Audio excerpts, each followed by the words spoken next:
Hello everyone good morning जय श्री राम।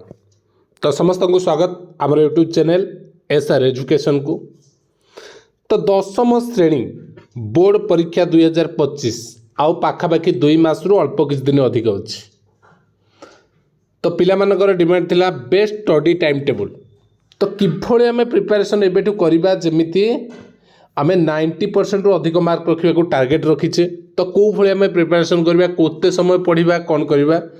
तो आम पढ़ापी गोटे बेस्ट स्टडी टाइम टेबल आम नहीं आसचे।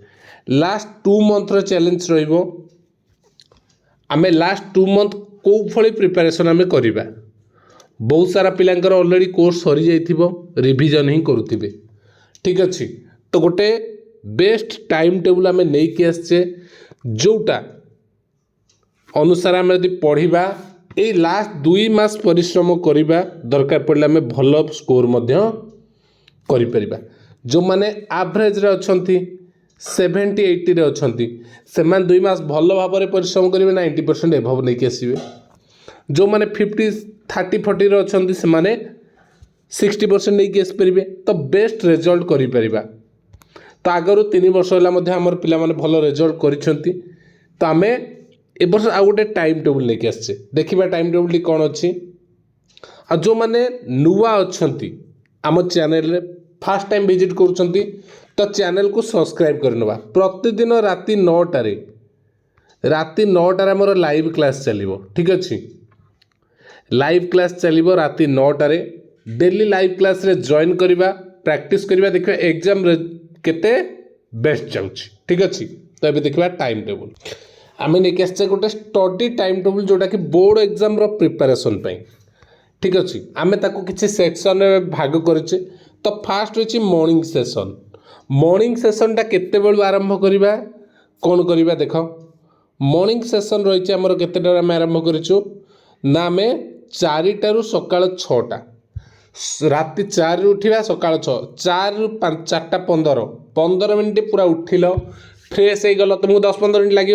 आलाराम दे दीजिए 4टारे उठिले 5 मिनट एपट सेपट हो पारे।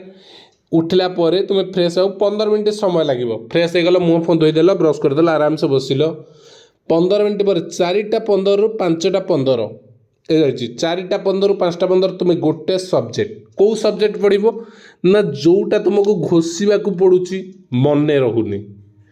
जो सब्जेक्टा तुम मन रहुनी घोषा पड़ुची सेटा को धर 4:15 रु 5:15 लाइक एससीएल हिस्ट्री जोग्राफी भी चलो। हिस्ट्री जोग्राफी जोड़ा घोषार अच्छे तुम से समय घोषब।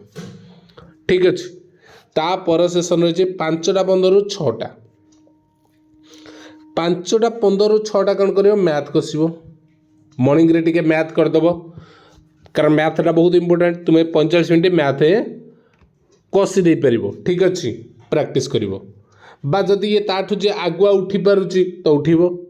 जदि लेट उठुच तुम्हें से अनुसार बालांस करियो पड़ो। कि 4टार उठा जे तुम्हें पूरा पलैलाणी 8 मास उठिन किंतु लास्ट 2 मास टिके परिश्रम करदेले भल रिजल्ट।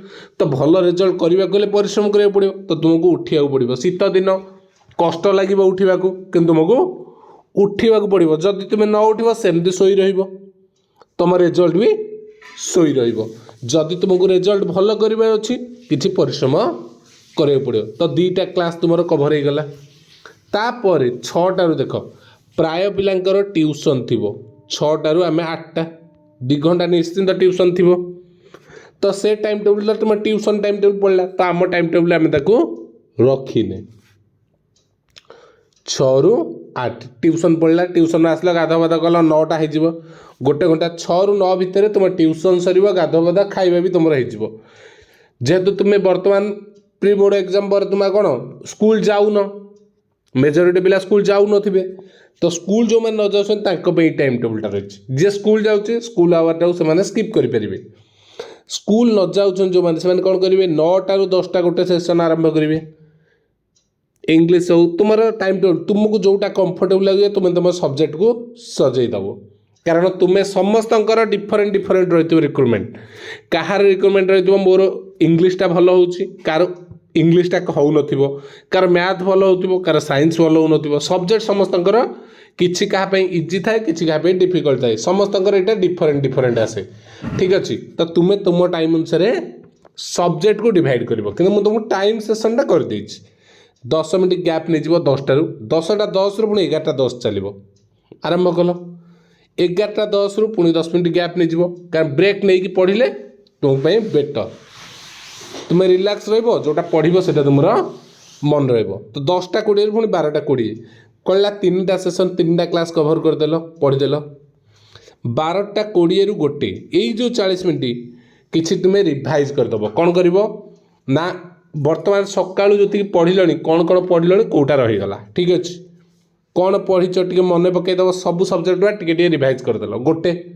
गोटे पर गोटे तुम खाइबा आरंभ हो गला खाई सारल 2टा पर्यंत पूरा पळैला ठीक अछि 2टा पर तुम स्कूल जाइथिले भी तुमको ब्रेक मिल न तुम कह खाई सारली मुटे सोई पड़ीबी सोईबा को तो तुम पळैला वर्ष जाक वर्तमान लास्ट 2 मास तुम कह मु सोईबी खाई सारिकी तुम एठी बैलेंस करियो पड़िबो गोटे रु 2टा भीतर खाइबा को तुम या भीतर सारी देकी खाई देकी तुम आधा घंटा रेस्ट नै परिबो बेटर 2टा रु 3टा गोटे सेशन आरंभ करिवो तापर 3टा रु टिके ब्रेक नै कि 3टा 5 रु 4टा 5 4टा 5 परे तुमको टिके रिलैक्स दरकार काहे ना तुम 5टा 6टा क्लास पूरा कवर करथिबो तापर तुमे कोन करिवो ना 4टा रु 6टा दे पूरा रिलैक्स तुम टिके खेली जा बुली जा खेली जा काली पाठ पढले होबनी तुम माइंड जाम हे जिवो तुमे कोन करिवो 4टा रु 6टा टिके बाहर बुली आसीबो खेली दबो संग साथी मानक सहित पुणी 6टा रु आरंभ करिवो 6टा रु 7टा गोटे सेशन आरंभ करिवो 7टा रु 8टा 8टा रु 9टा इवनिंग रे तुमको आउ ब्रेक टिके मिलिबनी काहे जे चाहिबो वर्तमान आउ अधिक समय भी राति रे पढी परिबो किंतु तुमको 4टा रे उठिबार अछि चिंता करिवो 6 घंटा तुम यदि 4टा रे उठ तुम जेतेटा रे सोउछ सो किंतु 4टा रे उठिबो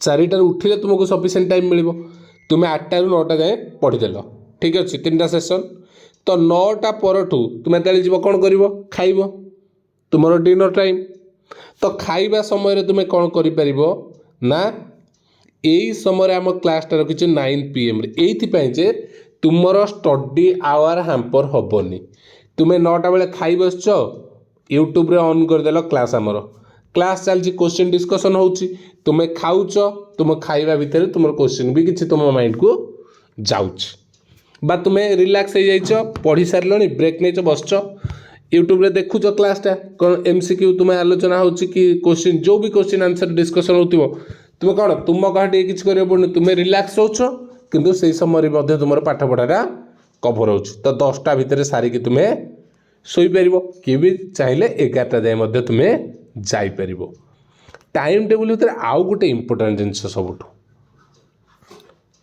सब बेले मन रखिबो रेगुलर ब्रेक नौ टे प्रति क्लास पर टे 5 मिनट ब्रेक नौ आडजस्ट कर time table according to your need and preference देख ये जो टाइम टेबुल मुझे यही टाइम देली मु कंपलसरी यहाँ पढ़ी ना आडजस्ट कर time table according your need तुमर कौ भाई आवश्यकता अच्छे तुम्हें कौ स्टैंडर्ड पिला केते परसेंट रखा पिला से अनुसार ये कर आउ तुम प्रिफरेंस कौटा को तुम्हें प्रिफरेंस हम तुम कौ सब्जेक्टा मेजर अच्छी कौटा तुम इजी हो जाऊँगी तुम्हें सेटा चिंता कर आउ प्रायोरिटी दब self care exercise and relax प्रतिदिन किछि मात्रा रे एक्सरसाइज करिवो काहेकि ना जदि तुम पूरा पढ़ुथिबो दिन रात बसी बर्तमान पूरा पढ़िबो किंतु तुमर जते बेले सफिशिएंट न होला टाइम जते ये देह खराब हो जिवो एग्जाम टाइम रे देह खराब हो जिवो 10 दिन पूर्व कोन करिवो जहाँ पढ़िथिबो सब गला तो बॉडी को परफेक्टली रखिबो निजर केयर नबो एक्सरसाइज करिवो रिलैक्सेशन रहइबो तुम देली 4टा रु 6टा टिके रिलैक्स हम से टाइम टेबुल अच्छी रिलैक्स है तुम माइंड फ्री हो पाठ भी मन रहिबो review and revise study material regularly तुम्हें जो स्टडी मटेरियल पढ़ुच कौटू पढ़ुच ताकू फॉलो करुच ताकू मध्य सब रिव्यू करते रिवाइज करुथिबो आउ कौन कर तुम खाली तुम भाव पढ़े हेन तुम स्कूल टीचर ट्यूशन टीचर जो मैंने भी अच्छा तुम सागे हेल्प नब केमती कौ जिनसा तुम प्रोब्लेम होची तुम पचारि पार ता सहित तुम आम यूट्यूब चैनल में कमेंट द्वारा पचारि पार टेलीग्राम ग्रुप रे तुम डाउट आम सहित शेयर कर कि ऑफलाइन मोड रे तुम टीचर ट्यूशन टीचर सहित भी शेयर कर ठीक अच्छे तो यहीटा थिला टाइम टेबुल यही टाइम टेबुल अनुसार तुम मैंने बर्तमान पढ़ देख तुम मैंने आराम से 8 दिन 2-4 दिन टे कष्ट लगे तापर तुम आडजस्ट हो तुमको गोटे आसीज स्पिरिट तुम भितर ना मत पढ़ार अच्छी मत ये 90% आनबार अच्छी 80% आनबार अच्छी आ तुम्हें निश्चिंत सक्सेस हो पार ठीक अच्छे थैंक यू जय श्रीराम।